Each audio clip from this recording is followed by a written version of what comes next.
अच्छा 12 के प्यारे विद्यार्थियों, स्वागत है शिवम लेक्चर चैनल में। तो आज हम पढ़ने वाले हैं अर्थशास्त्र का model paper 2026 UP board exam के लिए। तो आप लोग ध्यान से देखिएगा, बहुत ही महत्वपूर्ण है। तो आप लोग इस चैनल पे नए हैं तो आप लोग चैनल को सब्सक्राइब करिएगा और वीडियो को लाइक करिएगा। पूर्णांक है 100 नंबर का और कोड दिया गया है 136। और यहाँ पर देख सकते हैं 2025-26 मतलब 25 में भी पूछा गया था, 26 में भी पूछा जाएगा। तो आप लोग ध्यान से देखिएगा। समय 3 घंटे 15 मिनट है। नोट देखेंगे, प्रारंभ के 15 मिनट परीक्षार्थियों को प्रश्न पत्र पढ़ने के लिए निर्धारित है। सभी प्रश्न अनिवार्य है। निर्देश में देखेंगे, प्रश्न संख्या 1 से 10 तक बहुविकल्पीय प्रश्न जिनका केवल उत्तर अपनी उत्तर पुस्तिका में लिखना है। प्रश्न संख्या 11 से 16 अति लघु उत्तरीय प्रश्न है, मतलब जिनका उत्तर लगभग 150 शब्दों में देना है। प्रत्येक प्रश्न 4 अंक के हैं। तो यहाँ तक आप लोग देख लिए होंगे। चलिए देखते हैं बहुविकल्पीय प्रश्न। तो ध्यान से देखिएगा और अंत तक बने रहिएगा क्योंकि बहुत ही महत्वपूर्ण है।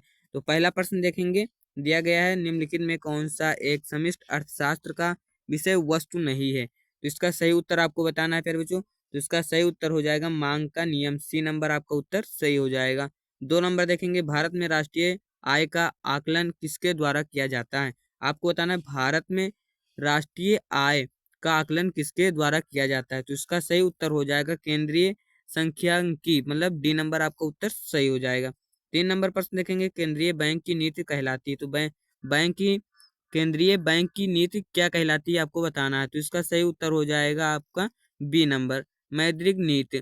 तो चलिए इतना आप लोग समझ गए होंगे। देखेंगे अगला 4 नंबर प्रश्न। तो ध्यान से देखते रहिएगा। 4 नंबर प्रश्न देखेंगे, दिया गया है मुद्रा। मुद्रा की मांग तथा ब्याज की दर संबंध है। तो क्या चीज संबंध है। तो इसका सही उत्तर हो जाएगा विपरीत, बी नंबर आपका उत्तर सही हो जाएगा। देखेंगे 5 नंबर प्रश्न, सीमांत उपभोग प्रवृत्ति एमपी सी तथा सीमांत बचत प्रवृत्ति एमपी यस का योग होगा। तो इसका सही उत्तर आपको बताना है। तो 5 नंबर का सही उत्तर हो जाएगा एक, सी नंबर उत्तर आपका सही हो जाएगा। सीमांत उपभोग प्रवृत्ति एमपी सी तथा सीमांत बचत की प्रवृत्ति एमपी यस का योग 1 होता है। तो सी नंबर आपका उत्तर सही हो जाएगा। देखेंगे 6 नंबर प्रश्न, गुणक का मूल्य निम्नलिखित में से किस पर निर्भर करता है। तो इसका सही उत्तर आपको बताना है। तो सही उत्तर आप लोग देख सकते हैं, इसका हो जाएगा ए नंबर, सीमांत उपभोग प्रवृत्ति। आपका ये नंबर उत्तर सही हो जाएगा। तो यहाँ तक आप लोग समझ गएंगे। देखेंगे अगला 7 नंबर प्रश्न। तो ध्यान से देखिएगा। 7 नंबर प्रश्न में दिया गया है, भारत सरकार एक वार्षिक बजट की अवधि होती है। तो इसका सही उत्तर आपको बताना है, मतलब कब होती है, जनवरी में, जुलाई में, मतलब कब होती है। तो इसका सही उत्तर आपको बताना है। तो इसका सही उत्तर आपका हो जाएगा सी नंबर, 1 अप्रैल से 31 मार्च तक भारत सरकार की वार्षिक बजट की अवधि होती है। तो सी नंबर इसका उत्तर सही हो जाएगा। देखेंगे 8 नंबर पर, मंदी के समय कैसा बजट उपयुक्त रहता है, मतलब जब मंदी पड़ती है तो उसका बजट कैसा होता है आपको बताना है। तो इसका सही उत्तर बताना होगा। तो इसका सही उत्तर हो जाएगा घाटे घाटे का बजट। तो बी नंबर इसका उत्तर सही हो जाएगा। फिर बच्चों अगला 9 नंबर प्रश्न देखेंगे, विदेशी व्यापार से घाटा होता है जब, मतलब कब आपको बताना है विदेशी व्यापार से घाटा होता है। तो इसका सही उत्तर आपको बताना है। तो इसका सही उत्तर हो जाएगा निर्यात घटते हैं, नहीं ये गलत हो जाएगा। आयात घटते हैं, गलत हो जाएगा। आपका सही उत्तर होगा डी नंबर, निर्यात आयात से कम होगा। तो इसका आंसर हो जाएगा डी नंबर। तो आप लोग 9 नंबर प्रश्न समझ गए होंगे। देखेंगे 10 नंबर प्रश्न। तो ध्यान से देखिएगा। 10 नंबर प्रश्न में दिया गया है, 10 नंबर प्रश्न है, ध्यान से देखिएगा, आदर्श से। आदर्श से निर्यात का अर्थ है। तो आपको बताना आदर्श से निर्यात का अर्थ क्या है। तो इसका सही उत्तर हो जाएगा सेवाओं का निर्यात, सी नंबर इसका उत्तर सही हो जाएगा। अगर आप लोग देखे होंगे ध्यान से बहुविकल्पीय प्रश्न तो आपके 10 में 10 अंक पक्के हो गए होंगे। चलिए देखते हैं यहाँ पर अति लघु उत्तरीय प्रश्न। तो ध्यान से देखिएगा। 11 नंबर प्रश्न देखेंगे, दिया गया है विशिष्ट तथा समिष्ट अर्थशास्त्र में अंतर स्पष्ट कीजिए। फिर बच्चों इसमें मिलेंगे आपको 4 अंक। तो आपको बताना है विशिष्ट तथा समिष्ट अर्थशास्त्र के अंतर। 12 नंबर क्वेश्चन में दिया गया सीमांत उपभोग प्रवृत्ति किसे कहते हैं। आपको बताना सीमांत उपभोग और प्रवृत्ति किसे कहते हैं। 13 नंबर दिया गया स्थान, मतलब स्थानपन एवं पूरक वस्तुओं में भेद कीजिए, मतलब भेद कीजिए, मतलब बताना है। 14 नंबर में दिया गया उत्पादन के साधनों का प्रयोग करके एक उत्पादक अल्पकाल में मांग के अनुसार पूर्ति को क्या बढ़ा सकता है, समझाइए। 15 नंबर देखेंगे, आपूर्ति सारणी में कीमत तथा मांग के किस किस अक्ष पर दर्शाते हैं। मतलब जब आपूर्ति सारणी में कीमत तथा मांग की किस किस अक्ष पर दर्शाते हैं आपको बताना। इसमें भी मिलेंगे पहले बच्चों आपको 4 अंक, मतलब जितने भी ये क्वेश्चन पूछे गए हैं 11 से 16 तक आपको इसमें मिलेंगे 4 4 अंक सभी एक प्रश्न में। 16 नंबर प्रश्न देखेंगे, बाजार में कीमत का निर्धारण किस प्रकार होता है। आपको बताना है बाजार में जब कीमत का निर्धारण होता है तो किस प्रकार से होता है, आपको बताना है। देखेंगे लघु उत्तरीय प्रश्न, तो ध्यान से देखिएगा और अंत तक बने रहिए क्योंकि सभी प्रश्न बहुत ही महत्वपूर्ण हैं।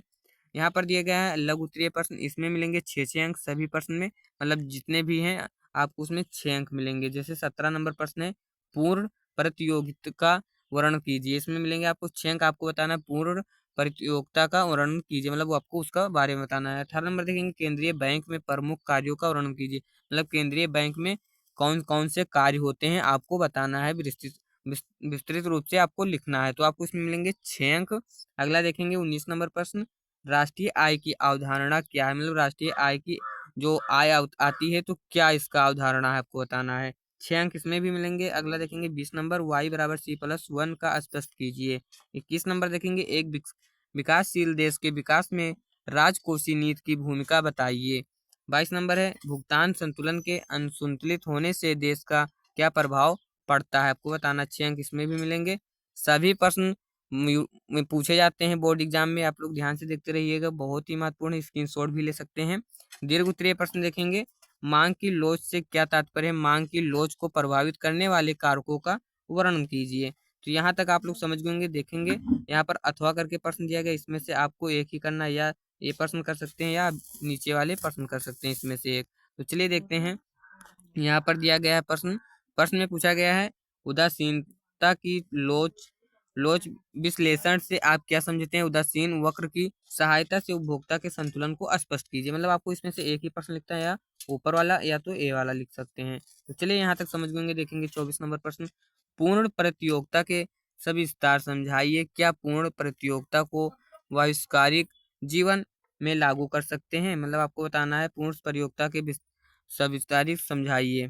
तो अथवा करके ये भी प्रश्न दिया गया, या आप लोग एक क्वेश्चन कर सकते हैं या आप लोग एक क्वेश्चन कर सकते हैं, इसमें से एक ही करना होता है। तो चलिए देखते हैं, परिवर्तनशील अनुपात के नियम की विभिन्न आवश्यकताओं का वर्णन कीजिए, मतलब परिवर्तन अनुपात के नियम के विभिन्न आवश्यकताओं का वर्णन करना है आपको। 25 नंबर प्रश्न देखेंगे, राष्ट्रीय आय को परिभाषित कीजिए, इसे मापने के में कौन से कठिनाइयां आती हैं आपको बताना। अथवा करके भी प्रश्न दिया गया, इसमें से आपको एक ही लिखना है, या एक प्रश्न या ये नीचे वाला जो अथवा करके दिया ये लिख सकते हैं। आर्थिक प्रणाली समुच्चय को स्पष्ट कीजिए, मतलब आर्थिक प्रणाली क्या होती है आपको उसका हम मतलब अर्थ बताना है।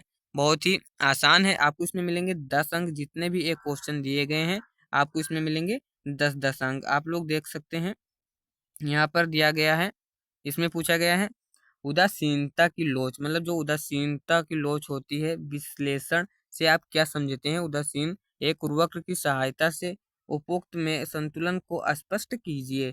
पर 24 नंबर प्रश्न देखे होंगे, पूर्ण प्रतियोगिता मतलब पूर्ण जो पूरा हो जाता है प्रतियोगिता को सविस्तार से समझाइए, मतलब विस्तृत रूप से आपको बताना है। पूर्ण प्रतियोगिता, पूर्ण मतलब पूरा प्रतियोगिता क्या होता है, व्यवहारिक जीवन में लागू कर सकते हैं आपको बताना है। अथवा करके प्रश्न दिया गया, अभी आप लोग देखे होंगे, तो आप लोग ध्यान से देखे होंगे तो आपके 100 में 100 अंक पक्का हो गया होगा। बहुत ही महत्वपूर्ण सभी प्रश्न थे, एक बार फिर से देख लीजिए, आप लोग स्क्रीनशॉट ले लीजिएगा, बहुत ही महत्वपूर्ण सभी प्रश्न हैं। तो आपको वीडियो अच्छा लगा होगा, यदि वीडियो अच्छा लगा तो आप लोग करेंगे चैनल को सब्सक्राइब और वीडियो को लाइक और अपने दोस्तों के पास वीडियो को शेयर, क्योंकि बहुत ही महत्वपूर्ण है। अगर आप लोग शेयर कर देंगे तो वो भी बहुत ही अच्छे नंबर ला सकते हैं।